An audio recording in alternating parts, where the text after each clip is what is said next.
Bienvenidos, muchas gracias por estar en el Museo Amparo. Nos da muchísimo gusto recibirlos en este programa que está dedicado justamente al diálogo con estudiantes universitarios.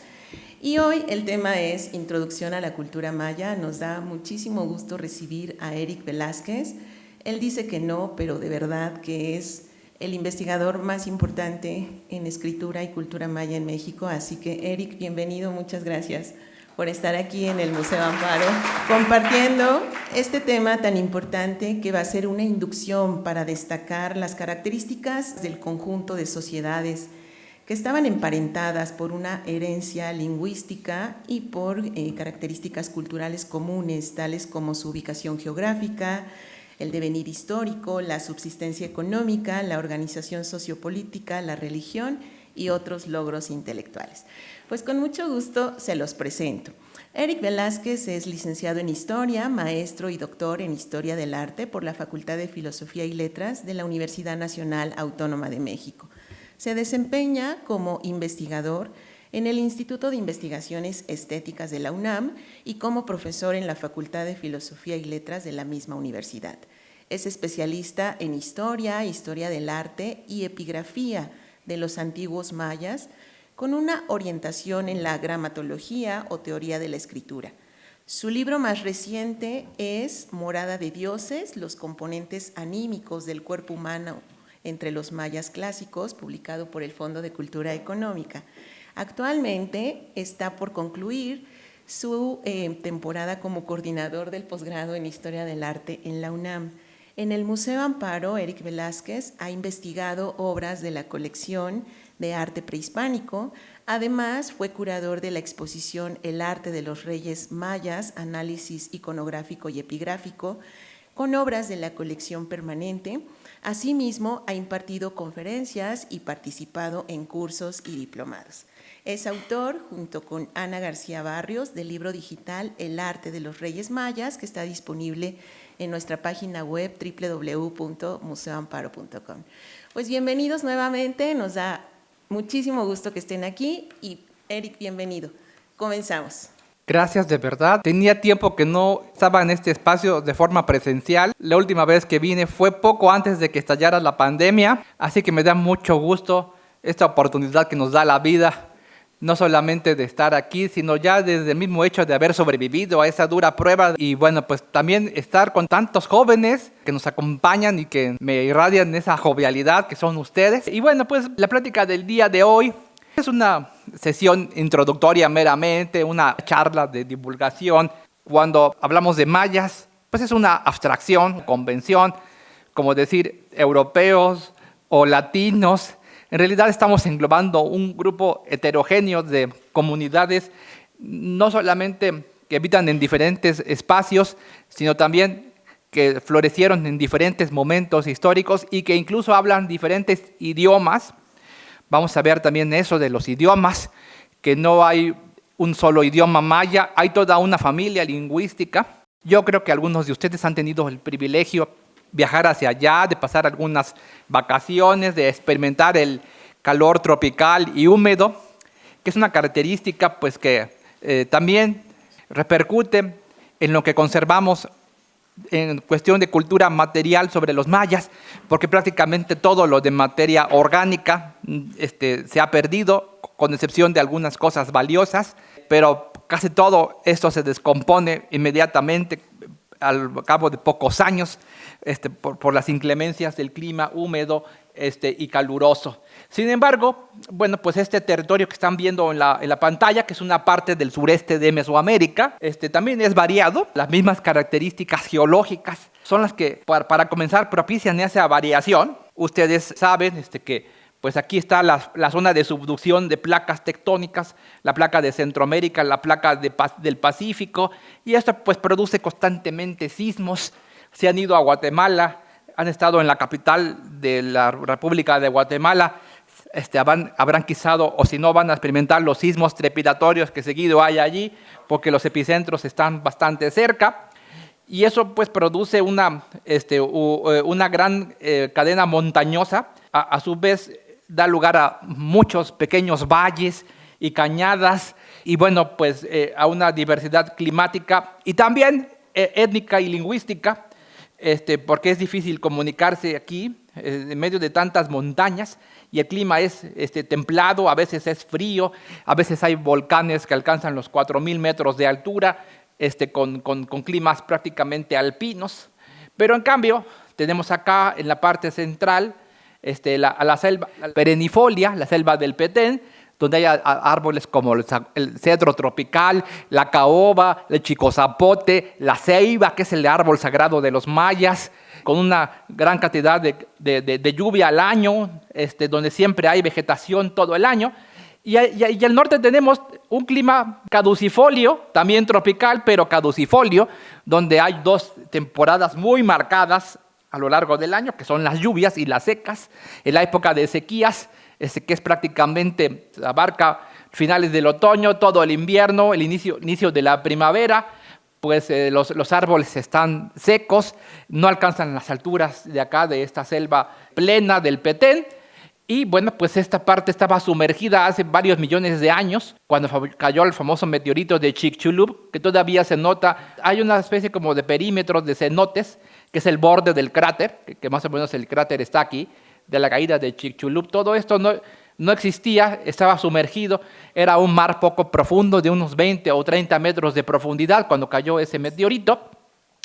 Y una característica de todo ese territorio, bueno, desde el Petén hasta el norte de la península, es el suelo calcáreo, que vamos a ver que es importante porque de allí los mayas toman su material constructivo. Este suelo calcáreo es producto de la sedimentación a través de millones de años, de muchos caparazones de moluscos, de crustáceos que vivieron en esos mares poco profundos del Cretácico y también del Terciario, porque siguió siendo mar durante otros millones de años más. Y en esta parte tampoco hay ríos. Los ríos son subterráneos, el agua es subterránea, y una característica de todo este territorio, bueno, desde el Petén hasta el norte de la península, el suelo calcáreo, que vamos a ver que es importante porque de allí los mayas toman su material constructivo. Este suelo calcáreo es producto de la sedimentación a través de millones de años, muchos caparazones de moluscos, de crustáceos que vivieron en esos mares poco profundos del Cretácico y también del Terciario, porque siguió siendo mar durante otros millones de años más. Y en esta parte tampoco hay ríos. Los ríos son subterráneos, el agua es subterránea, y de vez en cuando hay colapsos del piso y se dejan abiertas oquedades que dejan observar los cauces subterráneos. Esos colapsos son los famosos cenotes, que en maya se dice tzonoot, esa es la palabra en maya. Y en cambio aquí sí tenemos una gran cantidad de rutas fluviales y de ríos que bajan de las tierras altas de Chiapas, de Guatemala, de Honduras, de Belice, y bueno, pues son muchos climas.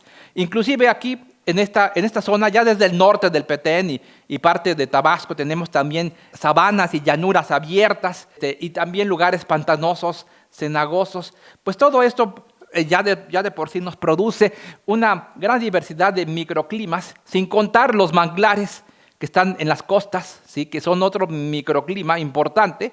Los manglares en un principio fueron de mucha utilidad para los mayas, inclusive antes de que practicaran la agricultura, porque eran lugares ricos en recursos naturales, en pescado, en mariscos. Inclusive aquí en el norte de Belice tenemos sociedades sedentarias muy tempranas, como de 1200 a.C., cuya economía todavía no se basaba en la agricultura, aunque sí cultivaban de vez en cuando, pero la mayor parte de su dieta era de recolección, de marisquería, de pesca, porque las condiciones se los permitían en medio ambiente. Entonces no necesariamente se requiere practicar la agricultura a gran escala para ser sedentarios, hay excepciones. Y bueno, pues hay que decir algo muy importante. Contrario a lo que dicen los mitos del New Age, de la nueva era y todas esas cosas de que los mayas desaparecieron, no es así, desde luego que no. Todavía en el siglo XXI hay millones de descendientes de los mayas que son mayablantes, que hablan diferentes lenguas de esta familia, que ahorita vamos a ver de qué se trata la familia lingüística maya, y que viven en estos países que están aquí en Guatemala, en la península de Yucatán, en Belice. A nivel arqueológico, Es muy difícil asociar determinada grupo lingüístico o grupo cultural con rasgos de la cultura material. Sin embargo, debido a la secuencia cerámica, a las tradiciones constructivas de las casas y demás, se puede hablar de los mayas a nivel arqueológico y de la cultura material como desde 1200 más o menos antes de Cristo. No antes es muy difícil porque estamos hablando de gente que no fabrica cerámica. La fabricación de cerámica está asociada directamente con el sedentarismo y para los arqueólogos siempre ha sido un material importante, no solamente porque dura y no se descompone la cerámica, sino porque se propicia la creación de tradiciones o de estilos de fabricación, primero de cerámica doméstica y después de cerámica ceremonial o suntuaria. Y esto es una garantía prácticamente de continuidad cultural y de evolución cultural, el estudio de la cerámica. Entonces, por eso a nivel arqueológico podemos hablar de los mayas a partir de 1200 antes de Cristo en algunas comunidades muy tempranas, no solamente estas que mencioné de aquí del norte de Belice, también algunas en el área del Río de la Pasión, también hay asentamientos de esa época. Sin embargo, el grueso de las comunidades y de los asentamientos y de las ciudades mayas se fundaron como por el año 700 antes de Cristo, la mayor parte de ellos. En esta parte es un poco más temprano. Curiosamente, no tenemos una fase que los arqueólogos hayan detectado de experimentación con cerámica. Cuando ya aparece la cerámica en el mundo maya, aparece muy desarrollada, lo cual ha hecho pensar a varios especialistas que esa tecnología les vino de importación, posiblemente de Sudamérica o del norte de Colombia o de Ecuador. Ahí se fabricaba cerámica por lo menos 1000 años antes, y sabemos que hay rutas comerciales que aprovechan los flujos de la costa, del mar, que a veces en una época del año la corriente va de sur a norte, en otra época va de norte a sur, y se sabe que había asentamientos comerciales en la costa. Entonces se cree que por ahí les vino la tecnología de la cerámica, y eso está apoyado también en el hecho de que en esta zona de la costa Pacífico y de las tierras altas de Guatemala, los asentamientos son más tempranos y la cerámica también es más temprana. Estos son los periodos en los que tradicionalmente se ha dividido la historia cultural de los mayas prehispánica.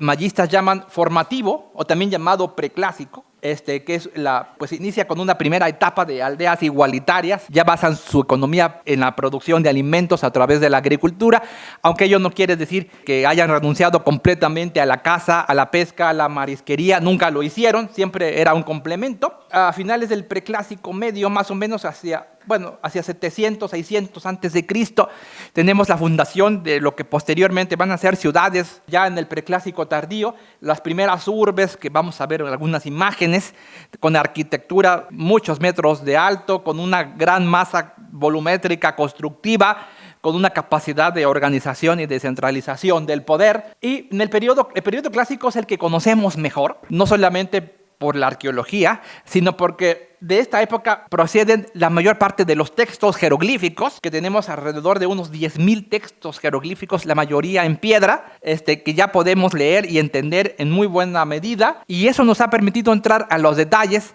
de los gobernantes, de las dinastías, de la gente que rigió estas ciudades. Los mayas nunca construyeron un imperio, hicieron intentos, sí, pero no fueron muy prósperos. La mayor parte de la historia política de los mayas se caracteriza por la atomización, es decir, por la fragmentación de su organización sociopolítica en varias decenas de reinos pequeños o de señoríos que a veces estaban en guerra entre sí, a veces estaban en alianza, pues su sistema de relación podría ser muy efímera. A veces se aliaban a través de matrimonios en las élites, a veces entraban en guerra o en conflicto, o a veces algunas sometían temporalmente a sus vecinos. En el periodo clásico, que es el que mejor conocemos, tenemos que los textos jeroglíficos están dispersos por todas las tierras bajas tropicales. Prácticamente no existe el fenómeno de la escritura jeroglífica en las tierras altas, con excepción de Caminalcuyú y de algún enclave por ahí que tiene textos jeroglíficos, pero la mayor parte de los fenómenos de la escritura jeroglífica maya es un fenómeno asociado con las tierras bajas tropicales. Y de esa zona conocemos que había como 60 señoríos independientes, algunos un poco más poderosos que otros, o que llegaron a establecer hegemonías temporales. Por ejemplo, Entre el siglo VII y el siglo VIII, Calakmul llegó a ser muy poderoso, hegemónico, pero nada más como 100 años. No duró más esto. Alrededor de esa misma época, Dos Pilas, esta zona del Río de la Pasión en Guatemala, llegó a establecer una hegemonía como de 40, 60 años, hasta que fue destruido por sus enemigos. Jamás los mayas lograron establecer hegemonías de gran aliento. En una época muy posterior tenemos Mayapán, aquí en el norte de la península de Yucatán, que entre el año 1200 y el año 1450 llegó a ser la ciudad hegemónica de la península de Yucatán, hasta que fue destruida violentamente por pugnas internas, por enemistades entre los propios élites mayas, y la ciudad se desbarató. Cuando llegan los conquistadores españoles en el siglo XVI, lo que encuentran es una península de Yucatán dividida en 16 estados o señoríos, algunos de ellos en franco odio y rivalidad y guerras entre sí. En las tierras altas de Guatemala tenemos a los quichés, que llegaron a establecer pues una especie de imperio un poquito comparable al de los mexicas, un imperio hegemónico, que era de reciente creación. Primero fueron sus aliados y luego fueron sus enemigos, los cachiqueles, y ya estaban en contacto ambas hegemonías, los mexicas y los quichés. Aquí en el istmo de Tehuantepec ya se disputaban la hegemonía de esta zona. Y bueno, al ser esta zona la que tiene actividad geológica y que tiene volcanes, pues también esa zona es donde se producen los minerales y los metales que tanto les interesaban a los españoles. Por eso fue la primera zona que fue sometida a la corona de Castilla. En 1524, Pedro de Alvarado, enviado por Hernán Cortés, conquista violentamente a los quichés y a los cachiqueles en esta zona y se funda la muy noble y muy leal ciudad de los Caballeros de Santiago de Guatemala, que fue destruida por un terremoto en el siglo XVIII y se conoce actualmente como la antigua Guatemala, y la ciudad fue refundada en la Guatemala moderna. Después, pues la conquista de Yucatán pues tampoco se logró de inmediato. Fue un proceso muy lento de varias etapas, hasta que finalmente los españoles, Francisco de Montejo, con ayuda de los Xiu, que vivían en Maní, que eran sus aliados, fundó la ciudad de Mérida en 1542, pero los Cocob y los Cupules, los Taces y otros grupos que vivían en el oriente de Yucatán siguieron presentando resistencia. Todo el territorio de Quintana Roo, el sur de Campeche, el Petén, la selva lacandona, fueron indómitos, no se pudieron someter, sino hasta muy tardíamente. Los lacandones, hasta 1695, los Itzáes, la última ciudad maya independiente, aquí en estos lagos, que no sé si alcancen a ver, una laguna que se llama el lago Petén Itzá, fueron sometidos por los españoles hasta el año de 1697, ¿sí? O sea, ya muy, muy tarde. Y bueno, Quintana Roo nunca llegó a someterse totalmente. Y esta parte pues fue antes colonizada. Bueno, primero hubo colonizaciones españolas que no prosperaron, y varios siglos más tarde llegaron aquí los piratas y los ingleses y establecieron también colonias. Ya en el siglo XIX era muy importante esta región para el desarrollo de la industria de la Gran Bretaña por el tema del hule, del chicle, de los recursos naturales, ¿no? Y en el siglo XIX los mayas se rebelaron contra la República Mexicana por toda la serie de abusos que estaban sufriendo, la explotación en las haciendas enequeneras, y la venta también de mayas y de familias enteras, de niños, de mujeres, la venta como esclavos a Cuba, que venía desde finales del siglo XVIII, que en el siglo XIX explotó esto a su máximo esplendor, en la época del Porfiriato también. Todas estas injusticias y maltratos hicieron que los mayas se rebelaran. Justamente en el momento en el que México tenía la guerra contra Estados Unidos, esta guerra de 1846 a 1848, donde perdimos los territorios septentrionales de la República Mexicana. En ese mismo momento los mayas se rebelaron con apoyo de los ingleses, que les daban armas, se rebelaron contra los mexicanos y conquistaron toda la península. Y estaban a punto de tomar la ciudad de Mérida y de matar a los hacendados y a toda la gente que los oprimía, pero se tuvieron que regresar a sus pueblos porque era la época de la cosecha, y eso salvó a la gente. Y los mayas estuvieron rebeldes pues hasta la época de Lázaro Cárdenas.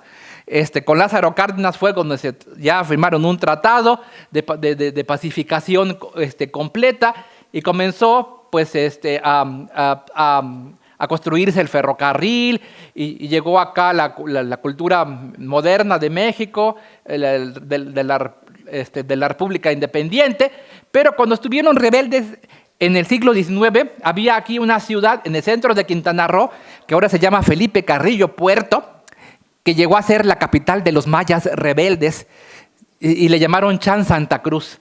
Y ahí en la iglesia de Chan Santa Cruz había una cruz que les hablaba en maya y que los incitaba a pelear contra los mexicanos para independizarse, para liberarse de todo el sometimiento que sentían. Y bueno, pues también en el siglo XVIII hubo una gran rebelión aquí, 1712, de los Otziles. En el siglo XVIII también hubo una rebelión de Jacinto Canec en el norte de la península de Yucatán. Recientemente, en épocas recientes, 1994, acuérdense la revolución neozapatista. Los mayas siempre han estado de alguna manera beligerantes y rebeldes por todas las injusticias que se han cometido contra ellos.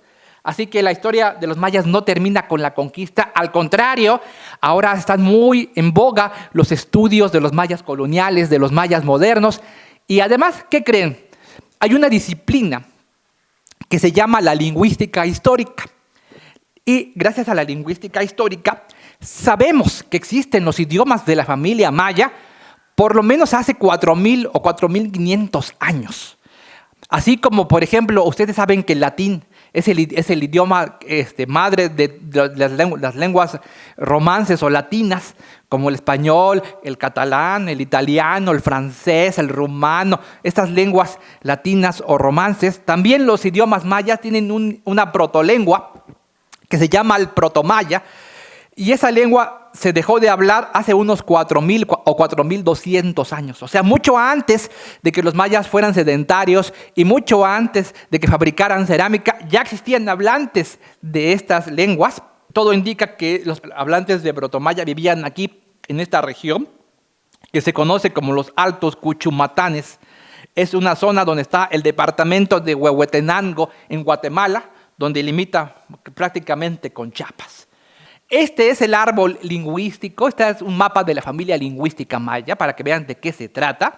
Aquí del lado derecho de ustedes tenemos los nombres de los idiomas mayas que existían en el siglo XVI cuando llegaron los españoles. Los lingüistas se han dado cuenta que todas estas lenguas están emparentadas. Algunas son más cercanas entre sí, otras son más alejadas, pero todas tienen antepasados, todas estas lenguas, hasta llegar al protomaya. Aquí estamos hablando, ¿no?, del año 2200 o 2000 antes de Cristo, cuando se hablaba el protomaya allí en los Altos Cuchumatanes. Y esta lengua poco a poco se fue diversificando hasta que se convirtió en huastecano, en yucatecano, también en lo que se llama maya occidental y maya oriental, ¿no? Grosso modo les digo, el maya oriental dio origen a las lenguas de las tierras altas de Guatemala. Ustedes habrán quizá leído el Popol Vuh o se los habrán dejado leer desde la prepa o quizá ahora en la licenciatura lo hayan leído. Ese libro está escrito en quiché, es la lengua con más hablantes de las tierras altas de Guatemala, es un idioma que desciende del maya oriental, ¿sí? Y bueno, pues por otra parte tenemos lo que se llama el maya occidental, donde tenemos las lenguas prácticamente de Chiapas y de Tabasco y del Petén, las lenguas cholanas, las lenguas celtalanas, y las lenguas cholanas son muy importantes para nosotros como mayistas, porque los textos jeroglíficos mayas, que ahora se pueden leer y descifrar, luego les platico cómo se descifraron un poco, les platicaré, pertenecen o están escritos en una lengua cholana. Este es el periodo clásico maya, aquí está el año 300 más o menos de nuestra era, aquí está el año 900 de nuestra era, son 600 años lo que abarca este rectángulo, donde se escribía en una lengua del subgrupo cholano oriental, una lengua ya extinta, la lengua de las inscripciones jeroglíficas. Sus parientes más cercanos son el chortí, un idioma que todavía tiene como 300,000 hablantes. ¿Dónde se habla el idioma chortí? Se habla en la frontera entre Guatemala y Honduras, allí están los hablantes de este idioma. El otro idioma muy emparentado con la lengua de las inscripciones es el choltí, que se hablaba en la selva lacandona y parte del Petén, pero ya no existe el choltí, ya se extinguió en el siglo XVIII, se murieron los últimos hablantes de choltí. Y luego también tenemos que del yucatecano, también están las lenguas yucatecanas, entre las occidentales y las orientales, y en las occidentales está el maya yucateco, que es la lengua que tiene más hablantes del lado mexicano, así como el quiché es la lengua maya que tiene más hablantes en Guatemala. Del lado mexicano, el maya yucateco es la que tiene más hablantes. Y también está el subgrupo huastecano, la única lengua maya que está fuera de de esta geografía que les acabo de proyectar es el huasteco, ¿sí? También es un idioma de la familia maya. Si regresamos al mapa, ¿dónde se habla el huasteco? Pues aquí en esta zona, ¿sí? En el norte de Veracruz, sur de Tamaulipas, partes aledañas de San Luis Potosí, de Hidalgo. Esta lengua también es una lengua maya y está emparentada con el chicomucelteco, que se hablaba en esta región. Es una lengua muy, muy cercana al chicomucelteco. Es la única lengua maya que está separada geográficamente de las otras lenguas mayas. Hay por lo menos dos teorías de por qué está separada. La que a mí me parece como la más factible, ¿sí? Es que hubo una migración por alguna razón que desconocemos, una migración que ocurrió hacia el año 1000 o 1100 de nuestra era, y eso explica por qué el chicomucelteco, que todavía se hablaba a principios del siglo XX, ya no se habla, y el huasteco son todavía lenguas muy parecidas, porque no tenían tantos siglos de haberse separado. En fin, vamos a seguir, vamos a continuar, para que ustedes vayan contemplando otros aspectos de la cultura maya. Este es un mapa de la distribución de los idiomas mayas a finales del periodo clásico, entre el año 600 y el 850 de nuestra era. Todos estos puntitos y cuadritos de colores son ciudades mayas, son asentamientos arqueológicos de esta época, del periodo clásico. La lengua en la que escribían los antiguos amanuenses, los antiguos usuarios de la escritura jeroglífica maya, ya les dije, era una lengua del grupo cholano, emparentada con el chortí moderno y con el choltí de la época colonial. Sin embargo, aunque esa era una lengua oficial y de prestigio, en esta época se daba un fenómeno que los lingüistas llaman diglosia. Así le llaman a este fenómeno, diglosia. ¿En qué consiste este fenómeno de la diglosia? Consiste en que en una sociedad hay al menos dos idiomas, que una es la lengua vernácula que habla el pueblo, y otra es la lengua de las élites, o la lengua para escribir, o la lengua de la liturgia, ¿sí? Por ejemplo, así como en el Renacimiento, el neolatín era la lengua de los hombres cultos en Europa, ¿no? Erasmo de Rotterdam, Tomás Moro, y los intelectuales de esa época en el Renacimiento pues escribían en latín, pero eran hablantes de otras lenguas vernáculas, vivían en una situación de diglosia. Así también ocurría entre los mayas del periodo clásico. Las élites escribían en esta lengua cholana de prestigio, pero también eran hablantes de lenguas vernáculas. Y bueno, pues resulta que cuando ocurre una situación así de diglosia, los textos escritos están en esa lengua de prestigio, pero eso no quita que haya afloramientos, quizá no intencionales, sino accidentales, que se desvíen un poquito de la gramática de esa lengua y que develen o sean una pequeña ventana para asomarse a qué lengua vernácula pertenecía a ese escriba.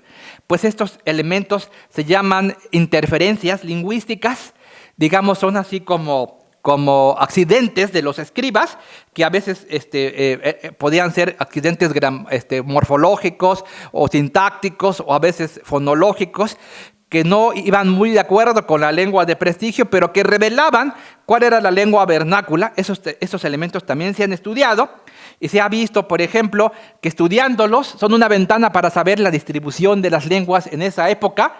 Estos cuadritos representan ciudades mayas donde la gente escribía en esta lengua de prestigio cholana oriental, que ya les he platicado, pero que a veces dejaban ver que en algunos elementos de interferencias digamos, como accidentes, ¿no? Dejaban ver que el sustrato de la lengua vernácula era yucatecano, o sea, se hablaban lenguas yucatecanas aquí.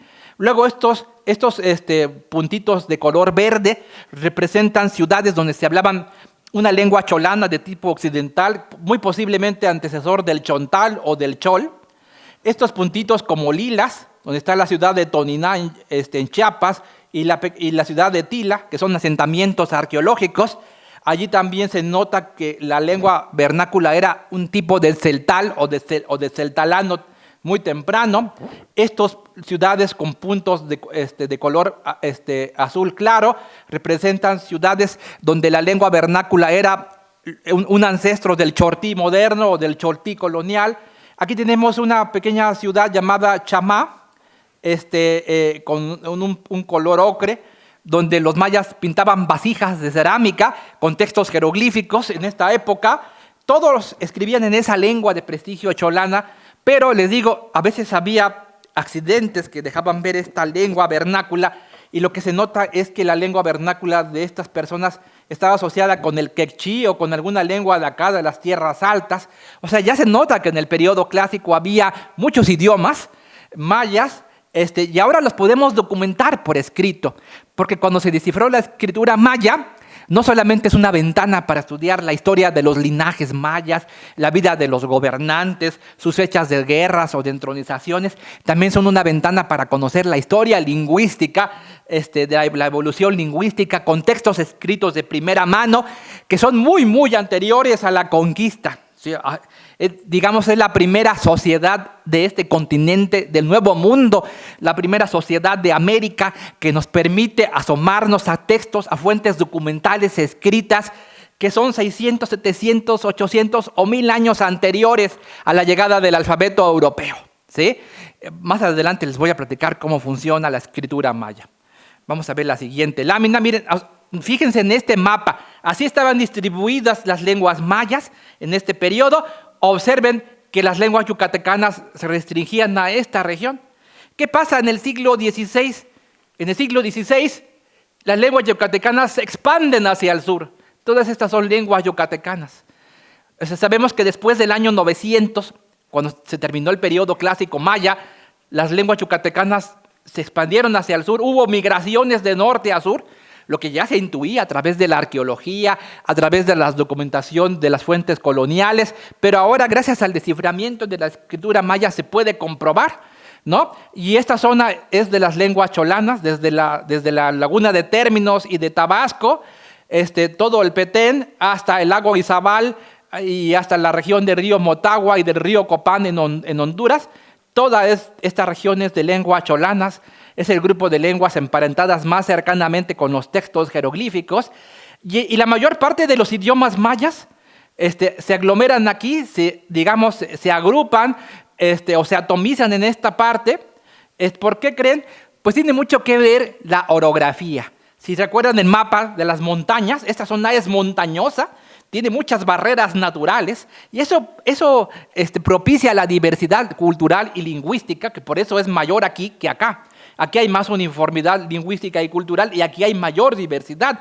También la geografía juega su papel allí, ¿no? Mientras que aquí no hay barreras orográficas más que la selva, aquí sí hay barreras de montañas y de cadenas y de picos volcánicos, de cerros, inclusive de muchos volcanes que tienen actividad todavía, ¿no? Bueno, vamos a ver la siguiente. Así estaban las lenguas en el siglo XVI. O sea, para que vean cómo esas gentes se movían, no estaban fijas todo el tiempo. Y bueno, otra cosa que distingue a los mayas es una visión del mundo más o menos parecida. No se puede decir que exactamente igual, porque también hay variaciones entre ellos, pero básicamente conciben el universo como si fuera la Tierra para ellos es plana. Definitivamente es como una gran mesa cuadrada rodeada por el mar, por las aguas del océano, y esas aguas del océano en el horizonte, allá en lontananza, se juntan con el cielo, y bueno, también son una entrada al inframundo, de tal manera que arriba tenemos la bóveda celeste y abajo tenemos los pisos del inframundo. Creían que los cielos estaban compuestos de 13 capas. Ahorita vamos a hablar un poco más de eso. Y los inframundos también de 9 pisos subterráneos, ¿sí? Y que tanto en el cielo como en el nivel de la tierra, como en el nivel del inframundo, existía esta misma proyección de 4 esquinas, no creían exactamente o no tenían nuestro concepto de puntos cardinales. Más bien tienen un concepto que es el de los extremos del sol en los solsticios. Si ustedes observan al sol en su movimiento a través del año, se darán cuenta, los que no hayan observado eso, que en el solsticio de verano el sol alcanza su punto más hacia el norte cuando amanece y cuando anochece es en el horizonte, y en el solsticio de invierno alcanza su punto más meridional, más hacia el sur, de manera que el sol se va moviendo. Y esas esquinas son las que configuran la figura de este gran cuadrilongo o gran cuadrado, las esquinas que alcanza el sol, donde hay portales que se abren. Hay portales que se abren entre el cielo, la tierra y el inframundo. Para los mayas esos portales estaban habitados por grandes ceibas. La ceiba es el árbol sagrado de los mayas. No sé si las hayan visto. Cuando ya son árboles adultos, son árboles con un tronco muy vertical. Y cuando son arbolitos todavía jóvenes o que todavía están tiernos, tienen espinas. Cuando están en su juventud tienen espinas y suenan como huecas. Si las tocan parece como que están huecas. Los mayas creían que estas estaban en las esquinas del mundo y también había una gran ceiba en el centro del cosmos. Había corrientes calientes que bajaban del cielo a la tierra y corrientes frías que subían del inframundo a la tierra en forma helicoidal, siguiendo este movimiento en espiral o helicoidal, ¿no? Y pues estas corrientes eran los flujos de las energías divinas. Los dioses habitaban en los cielos y en el inframundo. Esos espacios precedían a la creación del mundo que está en medio. El mundo que está en medio, donde los seres humanos habitan y también todas las criaturas, es un mundo que no exactamente fue creado. Digamos, la palabra exacta o precisa no sería creación, sino reorganización, ¿sí? De alguna manera creen que el tiempo no tiene principio ni tiene fin. Luego voy a hablar un poquito más acerca de las ideas del tiempo, ¿sí? Pero, sin embargo, hay pautas en este tiempo eterno. Hay como divisiones que son enormes cataclismos que ocurren generalmente a través de diluvios, cuando todo el mundo se envejece y se desorganiza, y los dioses vuelven a levantar los árboles de nuevo y organizar el mundo. Y vivimos ahora en una de esas organizaciones o creaciones que corresponde a los 4 cielos. Ya les dije que había 13 cielos para ellos, pero de esos 13 cielos, los 4 inferiores son los del mundo meteorológico, los del mundo visible para nosotros, donde ocurren los fenómenos como la lluvia, la helada, el viento, las nubes, el granizo, ¿sí? Y los mundos superiores son los mundos sobrenaturales. Las estrellas son los espíritus de los ancestros y demás, son las deidades. Y también los dioses habitan en este mundo creado. Nada más que llegan por orden calendárico, llegan a través de estos árboles y permean el mundo de sacralidad. Y también están en el interior de los cuerpos de los seres creados, en el interior de las montañas, en el interior de los árboles, en el interior de los animales, en el interior del hombre, que todo para ellos tiene alma. Todas las criaturas de este mundo tienen una alma inteligente, que son las proyecciones de los dioses del cielo y del inframundo, que habitan temporalmente esos cuerpos mientras están vivos. Y el mundo se compone de dos, o el universo, mejor dicho, el universo se compone de 2 tipos de materialidades. Unas materialidades que son pesadas, que son visibles a simple vista con los ojos de los sentidos ordinarios mientras estamos despiertos, como los metales, las piedras, las plantas, la carne, los huesos. Esas son materialidades propias de este nivel del universo, de estos 4 cielos inferiores. Pero esas materialidades se envejecen, se degradan, se destruyen y vuelven a organizarse, ¿no? Y en cambio las otras materialidades son de tipo sobrenatural, son de tipo etéreo, como la luz, como el aroma, como el viento, inclusive sustancias todavía o materialidades todavía más ligeras que el viento, que son los espíritus de los dioses, de los ancestros, que preceden a la organización de este mundo, que viven en el cielo, que viven en el inframundo y que también viven en el interior de las criaturas del mundo. El mundo donde los mayas habitan es un mundo animista, donde todo tiene alma, y estas almas son seres racionales, porque son las proyecciones de los dioses del cielo y del inframundo en el interior de los cuerpos vivientes. Eso es una idea muy interesante. La concepción del universo a nivel vertical se parece más a una especie como de mundo en bandas en zigzag, como las que están aquí. Aquí tendríamos la superficie terrestre donde viven todas las criaturas, y luego tenemos los 4 cielos inferiores, 1, 2, 3, 4, el mundo meteorológico, y arriba los otros que son los 9 cielos superiores, que son los mundos inaccesibles donde habitan los dioses y los ancestros. Uno no puede acceder a esos mundos más que estando uno muerto o en el mundo del sueño. Cuando soñamos, los mayas piensan que partes de nuestras almas se liberan del cuerpo de materia pesada y tienen experiencias sobrenaturales. Para los mayas el sueño es una realidad tan tangible y tan real, o quizá todavía más real y más profunda que la experiencia que tenemos en la vigilia. Y bueno, pues debajo del mundo creado están todos los pisos del inframundo, y en el piso inferior está inundado, está lleno de agua. Y en el inframundo había una gran montaña llena de flores. Y en el interior de esa montaña había una cueva, y lo que los mayistas o los especialistas llaman la cueva de las semillas. Esa cueva de las semillas es donde habitan todas las almas de los seres vivientes y de las criaturas del mundo. Son las semillas de todas las criaturas que viven sobre la tierra. Son las almas. Luego hablaremos quizá un poquito más de eso. Esta imagen está tomada, está construida con base en algunas representaciones de vasijas mayas. El cuadrilongo del universo, que ya les dije, son las esquinas que alcanza el sol en los solsticios. El rumbo del oriente se asocia con el color rojo, el del norte se asocia con el color blanco, el poniente se asocia con el color negro, el rumbo del sur se asocia con el amarillo. Y en el fondo tenemos el gran axis mundi, la ceiba primordial, la comunicación de todos los planos, el cielo, la tierra y el inframundo, que se asocia con el color verde o azul. No tienen la idea de puntos cardinales, más bien tienen la idea de rumbos del universo, estos rumbos que les digo, y todo está rodeado por el mar, que son las aguas primordiales, y que permiten la comunicación con el inframundo, que el inframundo es acuático. Y también son una extensión del cielo. Estas bandas representan el cielo con este dragón de 2 cabezas que representa el nivel del cielo. Y en la parte superior, donde está el paraíso celeste del dios solar, tenemos al dios supremo Itzamna. Y en la parte del inframundo, una gran mandíbula descarnada. Es una combinación de serpiente descarnada con 100 pies.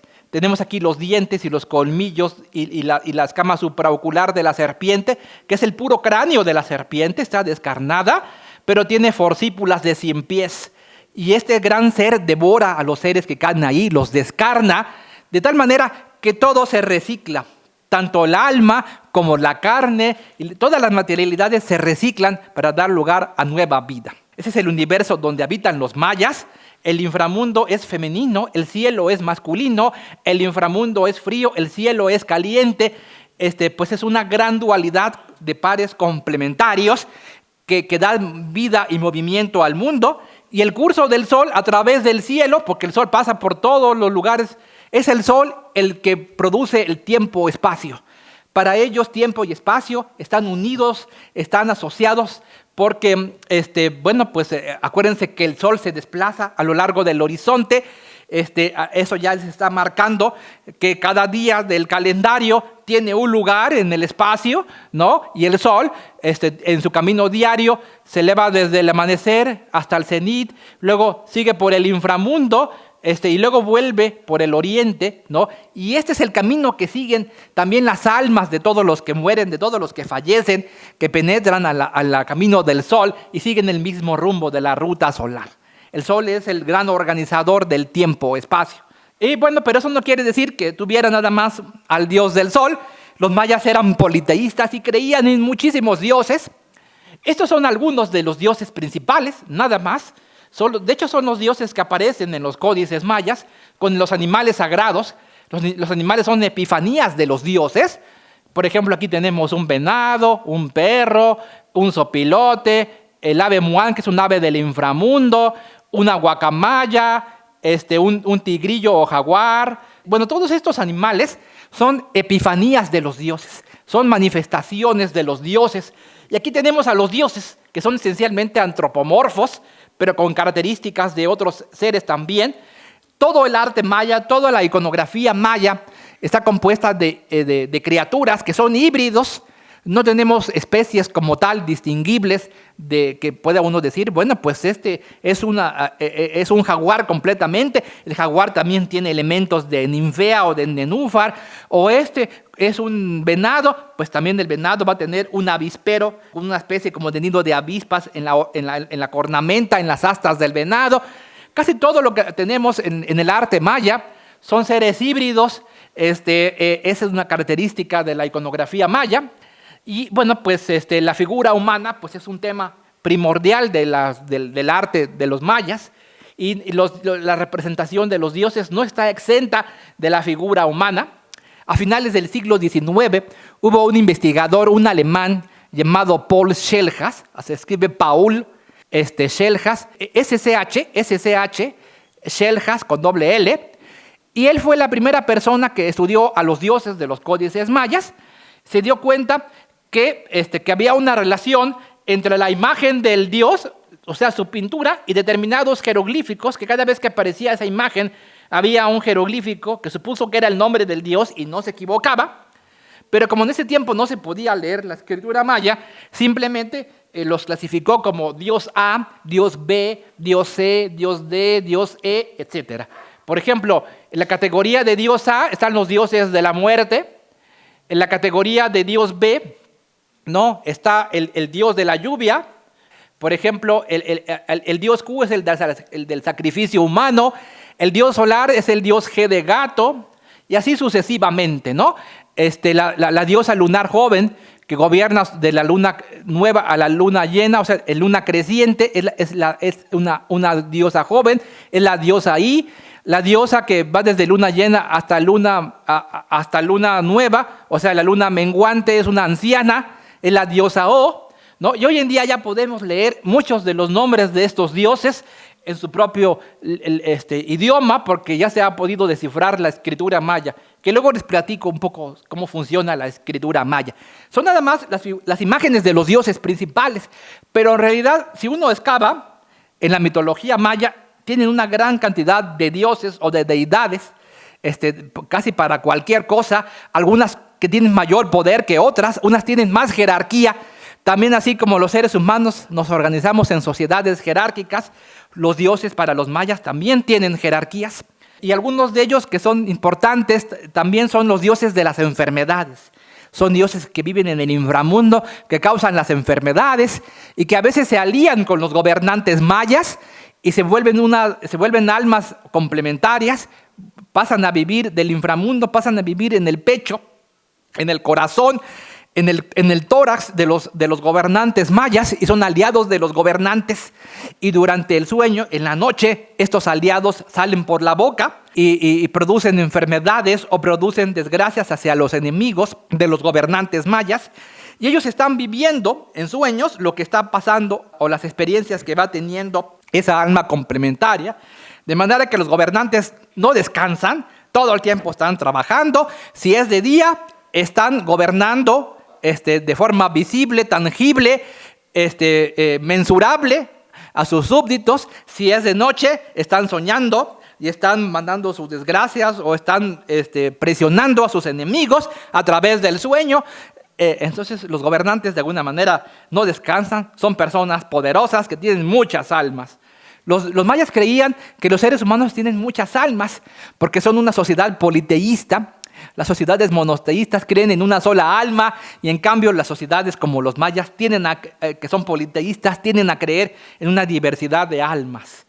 Y bueno, así como en todas las culturas existe la modificación artificial del cuerpo, los mayas no eran la excepción. Y bueno, pues hoy sabemos mucho más acerca de este tema, que antes no conocíamos tanto acerca de él, la modificación craneal de los pueblos mesoamericanos y particularmente de los mayas. De hecho, los indígenas de toda América, de todo el continente americano y de otros continentes también, tienen esta práctica, inclusive de lugares en África, de modificar la cabeza de los niños en el primer año de vida, cuando el cráneo está dúctil, cuando todavía no se osifican los huesos, a través de vendajes o a través de prensas o de tablillas compresoras. Y había muchos estilos de modificación craneal también dentro del mundo maya. El más común para ellos era la modificación tabular oblicua, que era que el cráneo tuviera esta forma como la mazorca del maíz. Bueno, realmente lo que se buscaba era que el cuerpo humano tuviera la forma adecuada para contener a los dioses. Digamos, el cuerpo para los mayas tiene una forma teomorfa, no solamente porque el hombre está hecho de maíz para ellos, sino porque el alma principal es el alma del dios del maíz. La cabeza misma para los mayas tiene que tener la forma de la mazorca. Esta parte de la nuca, del occipucio, se considera una área perjudicial, una área que había que reducir, que había que eliminar, porque impedía el flujo de los componentes vitales, incluyendo un componente espiritual que venía del sol, que penetraba en el cuerpo a través de las fontanelas y que a través de la espina dorsal se regaba por el corazón, por el pecho y también por las venas. Para los mayas, el centro de la conciencia, del pensamiento, del recuerdo, de las emociones, no está aquí en la cabeza, no está en el cerebro, está en el pecho. Lo que llaman el corazón con todo lo que lo rodea, ¿sí? El pericardio, los pulmones, el epigastrio, es aquí donde se concentran la mayor parte de los dioses del cielo, de la tierra, del inframundo.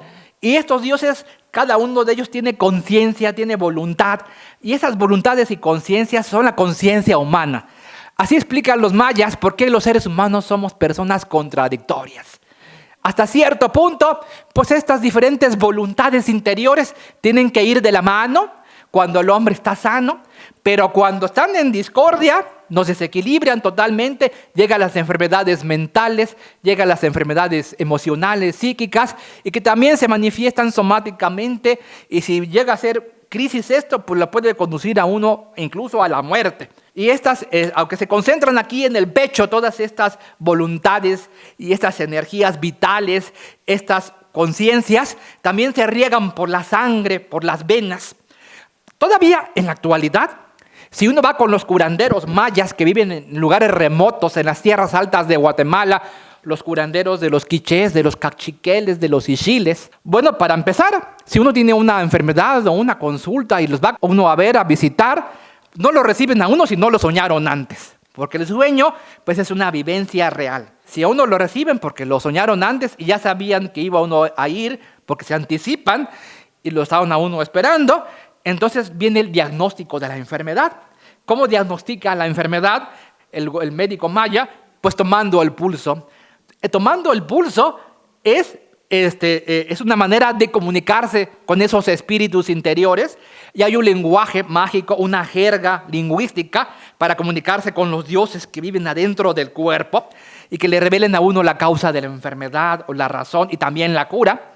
Bueno, pues todas estas creencias de que el cuerpo humano es un receptáculo de lo divino, que el interior del cuerpo es sagrado, pues son propias también de la civilización maya. Y todos los orificios que tenemos en el cuerpo, acuérdense que tenemos aquí en el cuerpo tenemos dos fontanelas que están abiertas cuando el bebé todavía es pequeñito, la fontanela anterior y la fontanela posterior. Es aquí donde hacen crecer los mechones de cabello, donde propician que estas fontanelas estén cubiertas de cabello, porque para ellos son cuevas que tanto se pueden liberar las almas, las fuerzas vitales por ahí, se pueden salir y el niño se enferma, o pueden entrar espíritus nocivos, por eso se cubren de cabello, y por eso cuando los bebés son pequeños también se les venda la cabeza, para protegerlos de estas entradas y salidas, porque inclusive los dioses que forman parte de las almas de los seres humanos todavía no están acostumbrados al cuerpo del bebé y hay un gran índice de enfermedad y de mortandad infantil. Muchos niños, en la época del periodo clásico maya, en la época prehispánica, la esperanza de vida de la gente era de 35 años. La gente se moría joven a los 35 años. Los gobernantes que tenían una mayor esperanza de vida podían vivir quizás 10 años más y se acabó. Pocos vivían más de 45, 50 años, muy poquitos. Y mucha gente también moría antes de los 6 años de vida. Los primeros años de la vida eran de muchas enfermedades. Había un índice alto de mortandad infantil. Y de hecho a la gente no le ponían nombre sino hasta los 6 años, porque no sabían si se iban a lograr o no. Y todos estos rituales como la modificación craneal, inclusive la incrustación dentaria, ¿no? Por ejemplo, también es algo, la incrustación dentaria, la modificación dentaria, la escarificación, los orificios de las orejas para poner las orejeras o de la nariz para poner la nariguera en los tejidos óseos, en los tejidos blandos. Todas estas transformaciones, algunas tienen lugar en el primer año de vida, otras en la adolescencia y marcan momentos especiales de la vida, momentos de tránsito para convertir a ese niño de un ser incivilizado, porque así nacen como animalitos, a convertirlo en una persona, en un integrante de la sociedad, del mundo social. De manera que una persona que no tenga la cabeza modificada o que no tenga incrustaciones dentarias o que no tenga todo esto, es una persona incivilizada para ellos. Pasar por todas estas modificaciones es convertirse en persona, ¿sí? Eso es muy importante para los mayas. Es algo también que unificó a los mayas en la época clásica, en la época prehispánica. Y bueno, otra cosa que también es característica del mundo maya es el urbanismo, que como dije, pues tiene lugar en un momento dado en que se divide ya la economía en economía urbana, economía rural. Cuando las aldeas de los campesinos comienzan a crecer, la sociedad comienza a complejizarse, las sociedades se estratifican, comienza a haber una élite diferenciada, sacerdotal o administrativa o política, y también artesanos o gente que se dedica a la manufactura, que no se dedica a la producción de alimentos. Hay una división entre campo y ciudad, ¿no? La gente del campo produce alimentos, la gente de la ciudad produce manufacturas o servicios administrativos o rituales o políticos, ¿no?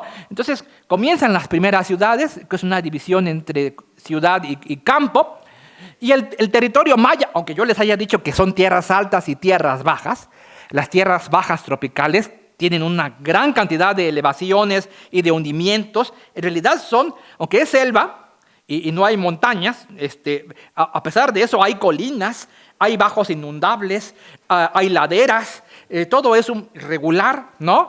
Y en las partes más elevadas que no se inundan, allí construyen los gobernantes sus plazas pavimentadas con drenajes, sus palacios con habitaciones y patios, los templos de los dioses. En los lugares más elevados, sus lugares administrativos. Y estos lugares se conectan por caminos que se llaman sacbés, que son caminos como calzadas artificiales. Y bueno, pues en las laderas que están más abajo se asientan las personas. Digamos, entre más profundo esté en altura el relieve, pues menor es la jerarquía social de las personas. Las personas que están en las laderas relativamente bajas viven en casas perecederas de paja, en chozas cubiertas con palmas que llaman guano, y en cambio las personas, digamos, de los estratos medios o altos viven en casas con bóveda maya, casas con piedra, con mampostería, y los lugares más bajos donde hay inundaciones o que en la época de lluvia se cubren de agua son los reservorios de agua, las aguadas o los lugares de cultivo. Ellos no invaden lugares inundables. En eso sí tienen una planificación que nosotros no tenemos. que ahora nosotros nos asentamos en lugares que se inundan y luego se llevan las inundaciones, las pertenencias de la gente en nuestros condominios o unidades habitacionales porque no tenemos esa planeación, y los mayas sí la tenían. Pero eso da un lugar a que cada ciudad maya urbanísticamente es distinta porque se adaptan al relieve, ¿sí? Esta es una imagen un poquito reconstruida. Bueno, es una reconstrucción, de hecho, de Nat Geo, de National Geographic, pero con datos arqueológicos de cómo pudo haber lucido una de las primeras capitales mayas, en este caso la ciudad del Mirador, en el norte del Petén guatemalteco. Es una ciudad que tenía dos grandes conjuntos, que son el conjunto del Tigre y el conjunto Danta, con templos que alcanzan hasta los 60, 70 metros de altura, con una gran masa constructiva, y además unidos por sagbés o caminos, y la vida pública se desarrolla al aire libre, bajo cielo abierto, en plazas estucadas, y la gente se va asentando en los alrededores, y ya entre más lejos pues tenemos las chozas de los campesinos, ¿sí? Y bueno, para sostener una ciudad como esta, se requiere obviamente de un sistema de agricultura intensivo, que ahorita hablaremos un poquito de eso, pero también es una época que tuvo un fracaso hacia el año 100 o 150 de nuestra era, porque la capacidad de la tierra no era tan grande para sostener a tantas personas, y hubo un desequilibrio ecológico, en buena medida ocasionado también por la deforestación del bosque tropical. No solamente para abrir tierras a cultivo, sino ahorita vamos a ver que también estas grandes construcciones estaban aplanadas con una especie como de revestimiento que se llama estuco. Vamos a ver la siguiente lámina. Bueno, este es un mapa de una ciudad parecida que se llama Cobá, con una serie de lagos que son los reservorios de agua, y vean los conjuntos administrativos y ceremoniales unidos por sagbés o calzadas muy largas. Así se ve en una fotografía aérea una de las calzadas más largas. Esa tiene 100 metros de largo, une una ciudad que se llama Cobá en Quintana Roo con otra ciudad que se llama Yaxuna en Yucatán, y todavía se ve desde el aire, en medio de la selva y los lagos, ¿sí? Y así se ve a ras de la tierra esa misma calzada. Son calzadas aplanadas, inclusive cuando pasan por lugares bajos, la calzada pasa por arriba y hay muros de contención para que la calzada no se hunda, de manera que son obras de ingeniería muy pesadas, que hay que tomar en cuenta que los mayas no utilizaban la rueda como instrumento de tracción, no tenían animales de tracción o de carga, y al mismo tiempo no utilizaban metales. Todo lo hacían con esta tecnología de piedra, de manera que es admirable que hayan construido todo esto con una gran capacidad de organización y de trabajo. Evidentemente, creo que, a veces en las calzadas hay unas piedras dedicatorias que ya están muy erosionadas, que son la consagración de los caminos. Aquí tenemos el camino, dice Sagbij, en escritura jeroglífica, es la consagración con la fecha de consagración de la calzada. Ahorita les platico más sobre la escritura jeroglífica maya, ¿sí? Y también se han encontrado estos que son como rodillos para aplanar la calzada y para mantenerla en buen estado, como rodillos como aplanadoras. Ya están un poco rotos, pero se han encontrado en las calzadas para darles mantenimiento. Luego también a la entrada o a la salida de estas calzadas había a veces arcos de entrada o de salida, que están construidos con esta técnica del arco maya, que ahorita vamos a hablar de eso, del arco maya. Y bueno, esa es una fotografía aérea donde se pueden ver algunos lugares. Esta es la selva, como se ve hoy, con algunos conjuntos arquitectónicos aquí marcados, donde hay asentamientos arqueológicos, y aquí se ve uno de estos caminos, una calzada, pero también hay unas zonas inundables. Aquí no se asientan los mayas, nunca se asentaron aquí hasta la fecha, aquí no construyen nada. Estas regiones que se inundan cada año, las utilizaban en la época antigua para el cultivo, y se han descubierto con fotografía aérea restos de estos campos inundados. Estos son en la época de lluvia, todavía son restos como de chinampas, pero adaptadas al trópico, que le permitían a los agricultores mayas levantar 2 o 3 cosechas al año y poder sostener a una mayor cantidad de población. ¿Sí? Aquí están, digamos, estas elevaciones que eran como milpas en medio de estos caminos de agua que se transitaban con canoas cuando estaba esto inundado en época de lluvias. Bueno, pues aquí está un corte de cómo se componían, con una serie de capas de diferente tierra, obviamente tierras especiales que sabían los mayas que eran más aptas para la agricultura o para los cultivos.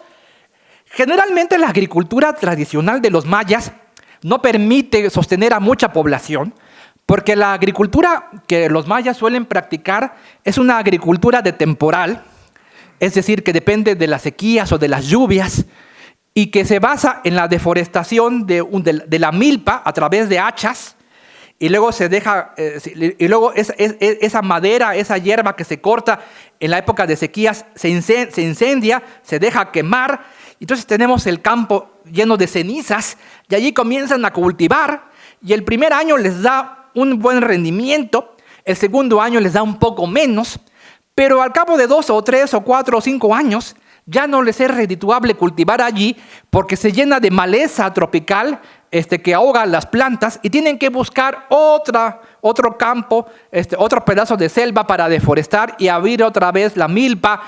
Este tipo de agricultura itinerante se llama agricultura de roza, porque consistía en quemar los campos, en quemar la selva. Esa es la agricultura que todavía los mayas practican, los campesinos mayas, pero no les permite sostener a un gran número de población por kilómetro cuadrado. De manera que cuando tuvieron lugar estas ciudades en la antigüedad, necesitaron de otros sistemas de cultivo que fueran intensivos, que permitieran mayor número de cosechas, y encontraron en esta agricultura intensiva, en este tipo de chinampas tropicales que se llaman los campos elevados, que la practicaban en los bajos inundables. También a veces en las terrazas, digamos en las laderas de las montañas, también hacían como terrazas y las abrían a cultivo. Les permitía también un cierto excedente productivo, todo esto para sostener a las poblaciones de las ciudades. Y bueno, pues para abastecerse de agua, en el norte de Yucatán, pues eran de gran utilidad estos derrumbes de la piedra caliza que dejaban al descubierto los ríos subterráneos, esto que en maya se llama Tz'ono'ot. Pero no en todos los lugares existen estas condiciones.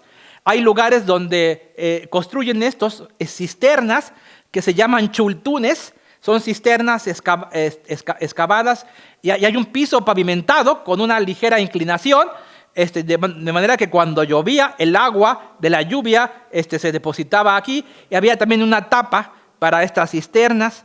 También construían acueductos. Hay ejemplos de acueductos como estos donde se desviaba un río. En Palenque hay un río que es el río o arroyo Otulum, que los mayas lo desviaron de su cauce para hacerlo pasar debajo del palacio de Palenque y que fuera el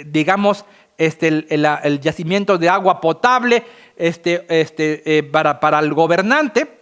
Y bueno, lo desvían debajo de esta bóveda o de este acueducto abovedado. Y es una característica de la arquitectura maya el empleo de la bóveda, la llamada bóveda de piedras aledizas, que consiste en este principio nada más. Son 2 muros verticales que al alcanzar determinada altura comienzan a tener piedras aledizas que se van acercando, ¿sí?, de los 2 lados, de tal manera, ¿sí?, que el peso de uno de estos muros laterales se contrapesa con el peso del otro muro lateral, ¿sí? Y hay una cerradura de bóveda o piedra clave, piedra de cerradura de bóveda. Y si la bóveda era muy alta o de dimensiones muy altas, requería de algunos morillos de madera de chicozapote que le daban como le daban más estabilidad. Y este es el principio de la bóveda maya. Y bueno, fue muy importante en la arquitectura maya y fue evolucionando con el tiempo. Las bóvedas más antiguas tenían muros o requerían de muros muy gruesos, y las habitaciones, las crujías interiores, los vanos de las habitaciones eran muy estrechos y muy calurosos, y los muros muy gruesos, que a menudo tenían que sostener estas como peinetas que estaban arriba de los templos o de los edificios llamados cresterías, por eso tenían que ser los muros muy gruesos. Posteriormente se las fueron ingeniando para aligerar estas peinetas o cresterías, inclusive las llegaron a hacer huecas, ¿sí? Y también comenzaron a experimentar con muros más delgados, o dobles crujías comunicados por pilastras que permitieran el flujo del aire. Con el tiempo comenzaron a aligerar estas bóvedas y comenzaron también a aplanar a principio eran las puras lajas aledizas, luego comenzaron a aplanar estos muros. Y en algunos lugares donde la piedra era de buena calidad, simplemente tallaban la piedra de una manera perfecta para que se juntara una con la otra y no tenían que meter aplanado. ¿Sí? Esta es una cerradura de bóveda. Miren, este es un ejemplo de bóveda maya. Y estas son piedras de cerradura de bóveda. Y había una de esas piedras donde pintaban efigies de una deidad que se llama Cahuil. Esa es una deidad de la abundancia, de la riqueza. Y había una serie de textos jeroglíficos asociados que eran como augurios de prosperidad o de riqueza, que a menudo eran los temas que se pintaban en estas cerraduras de bóveda. Ven ustedes que en cada lugar de la geografía maya y en cada época también se practicaron muchos estilos arquitectónicos. Entonces, aunque el principio de la bóveda era el mismo, llegaron a tener mucha variación, ¿sí? Y lo que yo les decía, en una buena parte del territorio maya, la piedra caliza era lo que tenían para construir, y esta piedra caliza era bastante irregular, de manera que tenían que aplanarla con estuco. Este estuco era una especie como de cal, ahorita les platico, que implicaba no solamente aplanar el edificio y luego lo pintaban, ¿no? Sino que también había que hacer reparaciones constantes para que no se viera lo rugoso del muro, ¿sí? Sin embargo, para crear este material constructivo, el estuco, aquí está escrita la palabra estuco con jeroglíficos mayas, que son dos signos que representan dos sílabas, la sílaba lu y la sílaba ku, se dice lu estuco, ¿sí? Para crear esto, lo hacen de la siguiente manera. Miren, aquí tenemos una mina de piedra blanquecina, de piedra de estuco. Ese es un lugar de la península de Yucatán. Vean ustedes que esta es la tierra fértil, esta capa oscura. Y esta capa es muy frágil porque la tierra fértil es muy delgadita. Es un sistema ecológico muy frágil. Debajo de esta capa fértil hay piedra estéril, piedra caliza, que ya les he contado que es el producto de millones de años de sedimentación de organismos que vivieron en estos mares del Cretácico y del Terciario, ¿no? Bueno, pues a veces cuando la piedra, esta caliza se compacta demasiado, se producen pedernales, que digamos, el pedernal era como la herramienta básica del pueblo, con la cual hacían sus cuchillos y sus instrumentos punzocortantes. Pero el resto eran minas de esta piedra caliza que se trituraba, ¿no? Hasta que se machacaba hasta convertirla en estas pequeñas piedras blancas de piedra caliza. Y luego esto se rodeaba de leña, o sea, se iban al bosque, cortaban muchos árboles, talaban muchos árboles, y toda esta torre de piedra caliza la rodeaban de leña. Y se le prendía fuego varios días hasta que se lograba este producto, que es la piedra caliza incinerada, convertida en polvo blanco. Y este polvo se mezcla con agua, ¿no? Y esto forma el aplanado de estuco, que no solamente sirve para aplanar los edificios y los muros, también inclusive se utiliza para crear mascarones arquitectónicos integrados a los edificios, a la arquitectura. Ustedes comprenderán que esta tecnología devasta el bosque tropical y fue en parte la causa del fracaso de las primeras ciudades mayas, la deforestación que hicieron de la selva, de tal manera que estas primeras ciudades mayas fracasaron hacia el año 100 o 200 después de Cristo, y la gente se fue a vivir a aldeas pequeñas, prósperas, que se convirtieron en las ciudades del periodo clásico que conocemos, se convirtieron en las ciudades de la siguiente generación del periodo clásico, que también fueron después abandonadas 600 años más tarde, posiblemente por causas parecidas.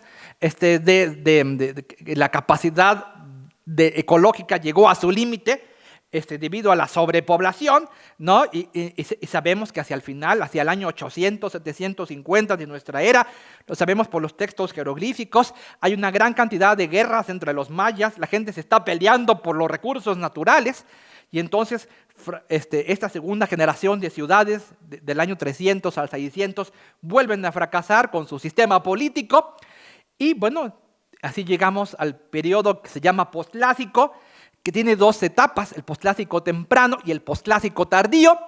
El posclásico temprano va del año 900 al año 1200 de nuestra era, en algunos lugares se extiende hasta 1300, y es una época de movilidad demográfica, de una gran pobreza material, de una enorme inestabilidad política y de un lenguaje militarista. Y las mayas se vuelven a estabilizar a partir del año 1250, 1300 de nuestra era, que es lo que llamamos el posclásico tardío, que es lo que van a encontrar los españoles en el siglo XVI. Entonces los mayas tienen diferentes momentos de auge, de desarrollo, de decadencia de sus sistemas políticos, de sus ciudades. No estamos hablando de una historia lineal, sino una historia de fluctuaciones y de diferentes etapas, ¿no? Entonces son sociedades que van también transformándose en todos los aspectos, incluyendo los aspectos lingüísticos. Este es un mapa de los estilos arquitectónicos. A partir del año 600 de nuestra era, los mayas sienten una necesidad por diferenciarse entre ellos mismos. Y entonces hay en todos los aspectos de la vida una gran diversidad de estilos, en la cerámica, en la arquitectura, en la escultura, inclusive en la modificación craneal. Había estilos de modificación craneal propios de la costa, estilos de modificación craneal propios del oriente o del occidente, estilos de modificarse el cráneo propios del centro. Y mucha gente se movía al interior de estas ciudades mayas. Se puede saber a través de los restos óseos, de los entierros. Hay una gran cantidad de esqueletos de personas que no nacieron allí, sino que llegaron allí por matrimonio o por migración. Había una gran movilidad de ciudad a ciudad, mucha gente se desplazaba, y el mundo maya estaba fragmentado en unos 60 reinos independientes. Ya les he contado un poco acerca de eso, dirigidos por un gobernante supremo. Cada uno de ellos tenía un gobernante llamado el Señor Sagrado, que en maya se dice Cujulajau, que vivía en un palacio lleno de gente que lo rodeaba, de cortesanos y de una jerarquía sacerdotal y un grupo administrativo, ¿no? Y alrededor pues estaban los grupos privilegiados que vivían en casas de mampostería, de piedra, y entre más periférico fuera la casa o el asentamiento, pues eran grupos menos favorecidos socialmente, hasta que llegamos al nivel del campo, donde ya las casas estaban distanciadas decenas o cientos de kilómetros de campesinos, ¿no? Entonces había una división entre campo y ciudad. Pocas veces las ciudades terminaban en un lugar exacto. Pocas veces hay ejemplos de ciudades amuralladas, aunque sí las hay. Muchas veces las ciudades se van difuminando en el campo, y cuando uno se da cuenta ya estamos en el campo, en el nivel rural. A veces las ciudades se conurban y no se sabe dónde empieza una ciudad y dónde se junta. Cuando llegaron los españoles, toda lo que se llama la costa oriental, lo que hoy llaman la Riviera Maya, era un asentamiento continuo de casas. Había muchas ciudades que se conurbaron y que tenían puertos al comercio.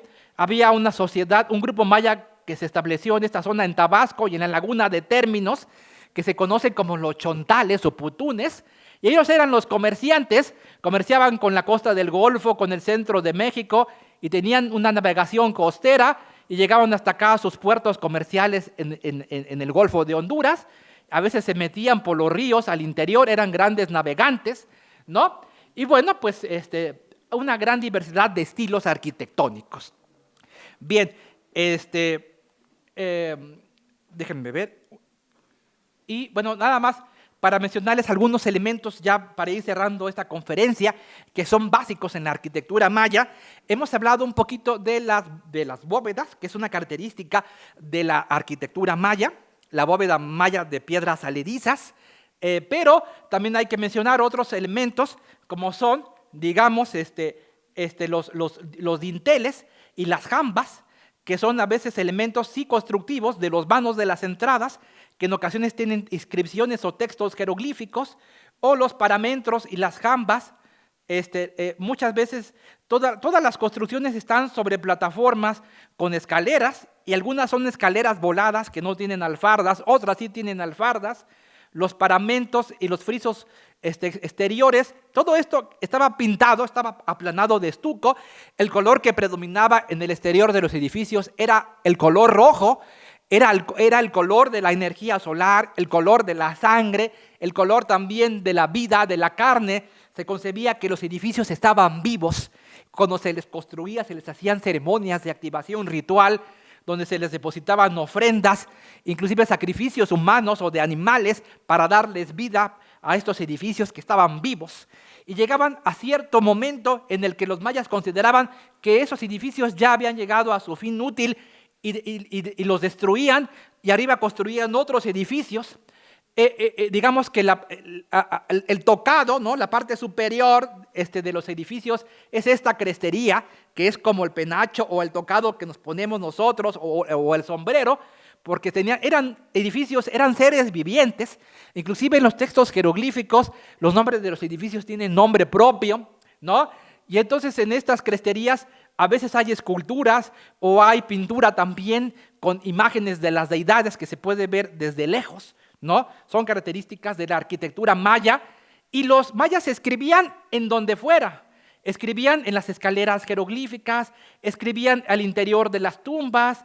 Aquí tenemos una estela, que son estos monumentos planimétricos con inscripciones jeroglíficas y retratos de los gobernantes. Y abajo tenemos aquí que dice caché. Es una palabra que viene del francés, pero que se traduce como escondite o escondrijo. Y aquí estaban las ofrendas dedicatorias de la estela, o también había cachés para edificios, que eran ofrendas para darles vida y para darles energía, porque eran seres vivientes, las estelas, los edificios. También escribían en paneles arquitectónicos, escribían en los anillos de juego de pelota, en las pilastras, en las jambas, en los dinteles, en los tronos, como el trono del Museo Amparo que está aquí, que nada más es el respaldo del trono, pero si se acercan a verlo tiene textos jeroglíficos. Aquí tenemos un trono con un panel con textos jeroglíficos. También escribían en altares de piedra, en las cuevas. También hay ejemplos de escritura jeroglífica de tipo rupestre. En las piedras que estaban a las salidas de los akbés o de los caminos, como las que vimos hace rato, donde está la consagración del camino, o también en objetos portátiles como cajas de madera, como instrumentos para sacarse sangre, como estos huesos sangradores, estas joyas de piedra, de piedra de jade pulida, orejeras, caracoles, conchas, vasijas policromadas, tenemos muchas. Los mayas escribieron en todas partes, ¿sí? Y también utilizaron un sistema de notación numérica y calendárica muy avanzado. Tuvieron varios calendarios. Uno de los más importantes y relevantes es lo que conocemos como la cuenta larga, que se basa en el principio de la numeración posicional. Podían escribir el número que se les antojara, pero por posiciones con base vigesimal. Digamos, aquí tenemos 3 barras, cada barra vale 5, es el número 15, dice 15 días, pero en la segunda posición tenemos 8 veintenas, cada barra vale 100 y cada punto vale 20, de tal manera que aquí tenemos el número 160, más 15 son el 175, y en la tercera posición tenemos que cada punto vale 360, ¿no? Y cada barra vale 5 por 360, y después tenemos esta posición donde cada punto vale 20 años y cada barra vale 5 por 20 años, o sea 100 años. En la posición superior cada punto vale casi 400 años y cada barra vale casi 8,000 años, de manera que pueden escribir una fecha con estas 5 posiciones y la fecha no se repite en más de 5,000 años, ¿sí? Y este sistema de cuenta larga en realidad es un calendario infinito que no tiene principio, no tiene fin. El tiempo para ellos no tiene fin ni principio, el universo no tiene ni principio ni fin. Sin embargo, hay ciertos cortes de caja, ¿no? Y esos cortes de caja son cuando se destruye el universo y se vuelve a organizar. Y la fecha de la última organización para los mayas es lo que los especialistas llaman la fecha era. La fecha era es un momento de la cuenta larga que ubicamos en el año 3114 a.C. Es una fecha mitológica donde el mundo fue destruido y se volvió a crear. Es el mundo que habitamos, el mundo presente. Esto se llama la fecha era. Aquí tenemos la fecha de cuenta larga más temprana que hay del lado guatemalteco, que es 292 después de Cristo, y aquí tenemos la fecha más temprana que hay del lado mexicano, del año 396 después de Cristo. Asociado con esto, pues también tenemos la escritura jeroglífica, que ya vimos que los mayas escribían en todas partes, nada más que por tener un clima húmedo y tropical, prácticamente solamente hemos conservado lo que está en piedra. Prácticamente todo lo que es material orgánico se ha perdido, con excepción de algunas cuantas cosas en madera y demás, que de forma fortuita se ha conservado. Y bueno, entre ellos los códices que tenemos, que conservamos, 4 códices. 3 códices son del posclásico tardío, o sea, son del año 1350 hacia la conquista.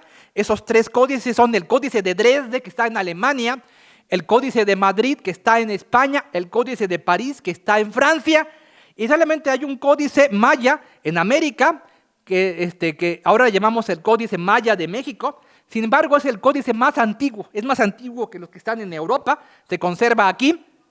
Es un códice del siglo XII de nuestra era, y su tema es una tabla del planeta Venus. En los códices hay 2 tipos de temáticas. Una temática son los calendarios de adivinación de 260 días. Tenían un calendario para la adivinación, un calendario sagrado de 260 días. Muchos de los capítulos de los códices son almanaques de adivinación en ese calendario de 260 días. Y otro tema que tienen los códices son las tablas. Hay tablas de tipo astronómico y tablas de tipo meteorológico. En las tablas de tipo astronómico, por ejemplo, tenemos la tabla de los cómputos del planeta Venus, que está en el Códice de Dresde, o la tabla para pronosticar los eclipses, que ya próximamente va a ser el eclipse, ¿no? Por cierto, que también está en el Códice de Dresde. Y también tenemos tablas meteorológicas para pronosticar los ciclos de las lluvias y de las sequías. Entonces tenemos almanaques y tenemos tablas en los códices. Y bueno, hubo muchísimos y cientos o miles de códices, pero solamente hemos conservado estos 4. Y bueno, eso es un texto jeroglífico que se llama el tablero del palacio en Palenque. Para darles una idea, hay una integración entre imagen y texto. Los textos jeroglíficos del clásico casi siempre nos están hablando de los gobernantes, de sus vidas y también de los antepasados de los gobernantes, quienes justifican sus acciones políticas a través de las acciones de los antepasados, ya sea de los dioses o de sus antepasados humanos. Ellos están tratando de replicar estas conductas. Ya voy a terminar. Ese es el texto jeroglífico más temprano que tenemos. Data del siglo III antes de Cristo. Está en una pintura de un lugar que se llama San Bartolo, en el Petén guatemalteco. Y esos son los ejemplos más tardíos que tenemos de jeroglíficos mayas, ya muy descompuestos, muy desaliñados, de finales del siglo XVIII, en lo que se llama el códice, el Chilam Balam de Chumayel. Entonces los mayas estuvieron escribiendo como 2000 años y tenemos una especie como de piedra roseta que permitió el desciframiento de la escritura maya, que fue producida por este hombre llamado Fray Diego de Landa, quien era un fraile franciscano que, bueno, quemó muchos códices porque perseguía las idolatrías del politeísmo de los mayas, pero también nos dejó testimonio de cómo escribían los jeroglíficos de los meses, de los días, y de cómo pudo haber sido su escritura jeroglífica. Él nunca acabó de entender completamente que la escritura maya que tenía signos silábicos. Los signos, muchos de esos signos son sílabas, pero él creía que era una escritura alfabética como la nuestra, y se lo debemos la comprensión de cómo funciona la escritura maya y de cómo se debe de utilizar este documento para el desciframiento. Esa comprensión se la debemos a un especialista de la Unión Soviética, un investigador que vivió a mediados del siglo XX, llamado Yuri Norosov, quien nació en Ucrania, pero vivió toda su vida en Rusia, ¿no? Y su familia era de cultura rusa. Y entonces en su tesis de doctorado de 1952, que la presentó en Leningrado, hoy en día San Petersburgo, su tesis doctoral fue sobre la relación de Fray Diego de Landa, y nos explicó Yuri Norosov que no es un alfabeto, como se creía, sino más bien es un silabario, solamente que Landa le preguntó a su informante indígena: ¿y cómo escribes la A? ¿Y cómo escribes la B? ¿Y cómo escribes la C?